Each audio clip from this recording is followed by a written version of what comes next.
अब आपको इस वक्त की एक बड़ी खबर बता दें, विदेश मंत्रालय के हवाले से जानकारी मिल रही है कि विदेश मंत्रालय ने नेपाल के नए नक्शे को खारिज कर दिया है। विदेश मंत्रालय ने कहा कि इसका ना कोई ऐतिहासिक आधार है और ना ही कोई साक्ष्य है।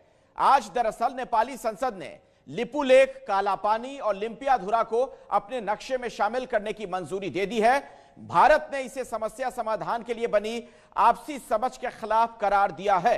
तो एक बार फिर से आपको बड़ी खबर बता दें कि विदेश मंत्रालय के हवाले से जानकारी मिल रही है, मंत्रालय ने नेपाल के नए नक्शे को खारिज कर दिया है। विदेश मंत्रालय ने कहा कि इसका कोई ऐतिहासिक आधार नहीं है, ना कोई प्रमाण है, ना साक्ष्य है। आज दरअसल नेपाली संसद ने लिपुलेख, कालापानी और लिम्पियाधुरा को अपने नक्शे में शामिल करने की मंजूरी दे दी है।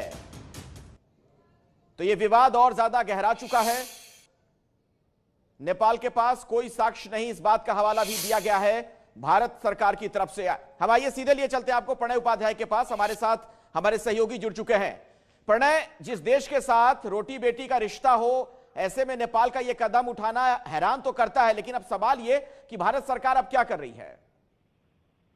देखिए, भारत सरकार ये स्पष्ट कर चुकी है कि नेपाल ने जिस तरीके से आर्टिफिशियल एक्सपेंशन किया है, यानी कृत्रिम तौर पर नक्शे को बढ़ा के बता देने की जो कवायद की है, इसका कोई आधार भी नहीं है। ये पूरी तरह से इसका न कोई आधार है, न कोई ऐतिहासिक साक्ष्य है और न ही इसे स्वीकार किया जा सकता है। साथ ही ये भारत और नेपाल के बीच में सीमा विवाद को सुलझाने के लिए 2014 से चल रही विदेश सचिव स्तर की बातचीत की जो प्रक्रिया थी, या जो 1997-98 के अंदर ज्वाइंट वर्किंग ग्रुप बना था, उसकी भावना के भी खिलाफ है। लेकिन अगर आप देखें अखिलेश, इस पूरी कवायद के अंदर आमतौर पर कोई भी देश अगर अपने नक्शे में बदलाव करता है या ऐसी जरूरत महसूस करता है, तो पहले तो उसके पीछे कोई बड़ा आधार होना चाहिए। दूसरी चीज ये है कि साक्ष्य पहले जमा किए जाते हैं, नक्शा बाद में जारी किया जाता है। यहाँ उल्टा हुआ है, यहाँ नक्शा पहले जारी किया गया, बाद में उसको कोर्ट ऑफ आर्म्स यानी जो राज्य चिन्ह है उसमें शामिल कराने के लिए संविधान संशोधन प्रस्ताव लाया गया और उसके बाद कालापानी और सुस्ता के लिए साक्ष्य इकट्ठा करने के लिए एक्सपर्ट कमेटी बनाई गई। यानी कालापानी को शामिल पहले कर लिया गया और उसके लिए जरूरी साक्ष्य बाद में जुटाए जा रहे हैं। जी बिल्कुल सही कह रहा प्रणय। ऐसे में कई सवाल हैं जिनके जवाब आने वाले दिनों में शायद मिले। बहुत बहुत शुक्रिया इस जानकारी के लिए आपका।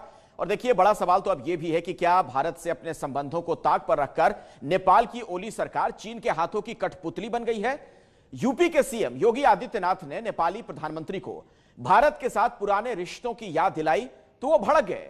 तो क्या अब यह मान लिया जाए कि नेपाल चीन का गुलाम बनने जा रहा है?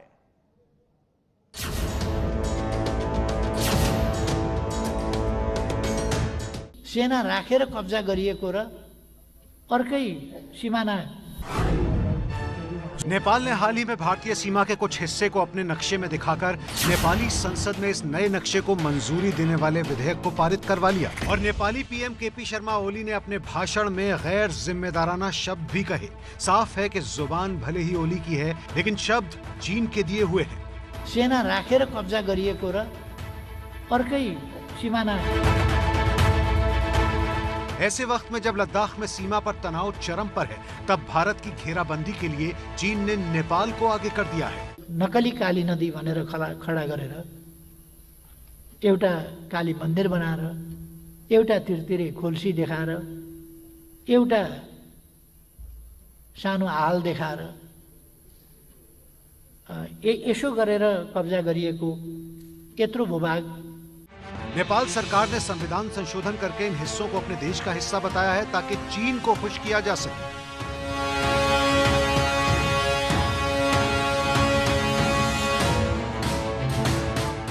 ओली जब से सत्ता में आए हैं वो चीन और उसकी सेना की गोद में खेल रहे हैं। वहीं आज जब भारत के थल सेनाध्यक्ष MM नरवणे से नेपाल के साथ बदलते रिश्तों पर सवाल पूछा गया तो उन्होंने ये कहा। As far as Nepal is concerned, we have a very strong relationship with Nepal, which we have geographical linkages, historical linkages, cultural linkages, religious linkages. We have a very strong people-to-people connect, and our relation with them has always been strong and will remain strong in the future. थल सेनाध्यक्ष ने अपनी बात सुलझे हुए तरीके से सामने रखी। हालांकि इस विवाद पर भारत का स्टैंड साफ है। कि वो सीमाओं के अनाधिकृत विस्तार को स्वीकार नहीं करेगा और इसी स्टैंड पर कायम रहते हुए उत्तर प्रदेश के मुख्यमंत्री योगी आदित्यनाथ ने इसी हफ्ते नेपाली सरकार को चेतावनी देते हुए कह दिया कि देश की राजनीतिक सीमाएं तय करने से पहले परिणामों के बारे में सोच लेना चाहिए और नेपाल को याद रखना चाहिए कि तिब्बत का क्या हश्र हुआ। तिब्बत की गलतियों को न दोहराएं। दोनों देशों के सांस्कृतिक, ऐतिहासिक और पौराणिक संबंध हैं जो कई शताब्दियों पहले से हैं और नेपाल को ये याद रखना चाहिए। योगी आदित्यनाथ के इस बयान से नेपाल तिलमिला उठा। केपी शर्मा ओली ने पलटवार करते हुए कहा कि उन्हें किसी तरह की धमकी स्वीकार नहीं है। नेपाललाई यदि उहाँले धम्काउन खोज्नु भएको हो भने त्यो उचित होइन। त्यो बोल्नु भएको र त्यसरी नेपाललाई धम्की दिनुभएको हो भने त्यो निन्दनीय विषय हो र नेपाल हेपिन तयार छैन, हेपिन मान्दैन भन्ने कुरा स्मरण गराउन चाहन्छु। लेकिन ऐसा नहीं है कि नेपाल की इस हरकत पर नेपाल में किसी ने एतराज नहीं किया। नेपाल में ही कुछ ऐसे सांसद भी हैं जो चीन की इस अंधभक्ति से खुश नहीं है। बिना भारत और चीन के साथ संवाद किए बिना ही जिस ढंग से सम्माननीय राष्ट्रपति महोदय के मुख से ये नया नक्शा निकालने की बात की है, उन्होंने हमारी विदेश नीति, उनकी क्षमता के ऊपर प्रश्न उठाया है। एक तरफ राष्ट्रपति महोदय कहती हैं कि लिपुलेख और लिम्पियाधुरा को प्रवेश करके और नक्शा बनाया जाएगा, दूसरी तरफ परराष्ट्र मंत्री कहते हैं कि संविधान ही बाधक है। सभामुख महोदय, विदेश नीति जुआ नहीं है।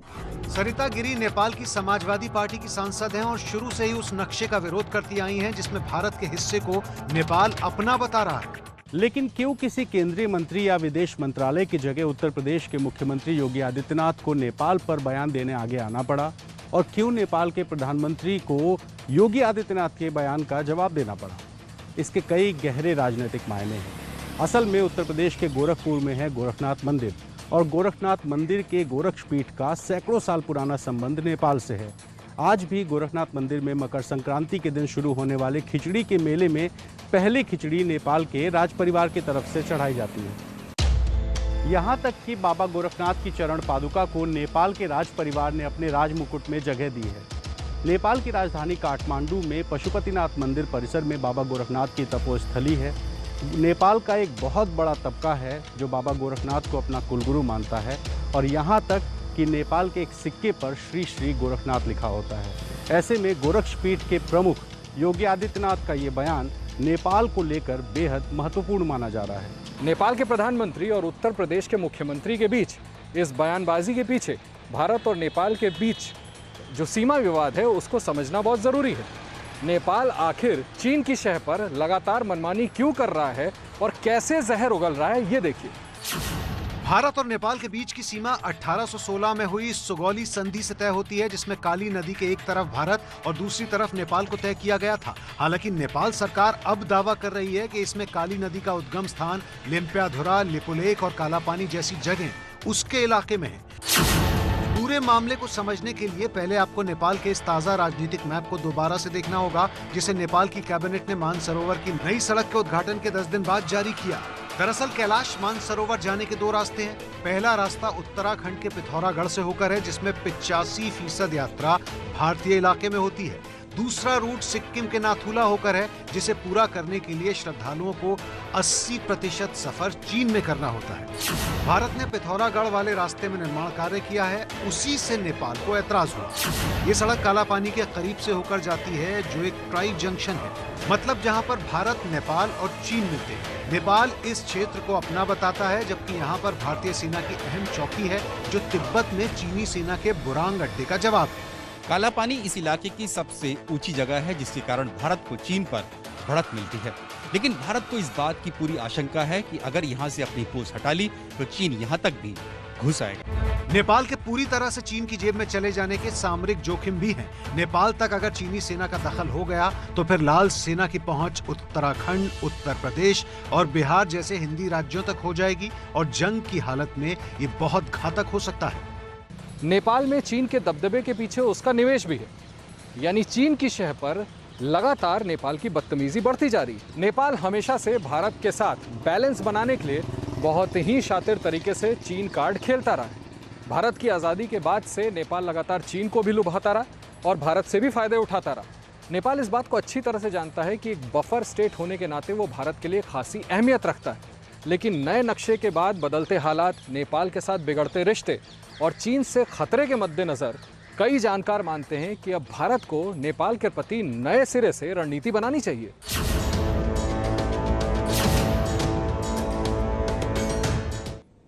दोनों देशों के बीच चल रहे तनाव का असर बिहार के सीतामढ़ी में भारत नेपाल सीमा पर भी दिख रहा है। कल गोली चली और भारत के एक शख्स की मौत हो गई, 2 घायल हैं। एबीपी न्यूज संवाददाता निधि श्री भारत नेपाल बॉर्डर पर पहुंची हैं, उनकी एक एक्सक्लूसिव रिपोर्ट देखिए। शुक्रवार को भारत नेपाल के सीतामढ़ी बॉर्डर पर झड़प हुई, जिसमें एक व्यक्ति की मौत हो गई और 3 व्यक्ति घायल हो गए। पूरी स्थिति को समझाने के लिए मैं ग्राउंड जीरो पर मौजूद हूँ।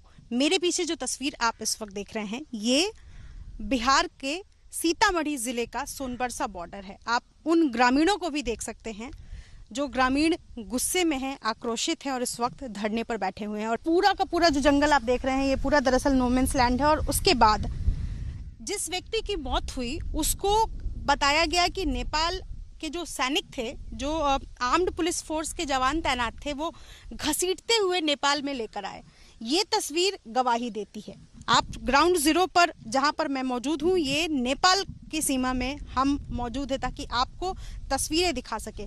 ये स्पॉट को आप साफ देख सकते हैं, समझ सकते हैं कि ब्लड स्पॉट्स हैं, यहाँ पर ब्लड स्टेन्स हैं। विकेश को यहीं पर मारा गया। मामला कुछ यूं शुरू हुआ कि एक महिला जो कि जानकी नगर गांव की रहने वाली है, उनका नाम अंचला देवी है, वो अपने मायके, उनका मायके नेपाल में है, वो अपने मायके के लोगों से मिलना चाहती थी। चूंकि भारत और नेपाल दोनों में ही इन दिनों लॉकडाउन लगा हुआ है कोरोना को लेकर, लिहाजा नो मिल्स लैंड में, यानी कि ये जो इलाका आप देख रहे हैं, ये पूरा का पूरा इलाका नो मिल्स लैंड है।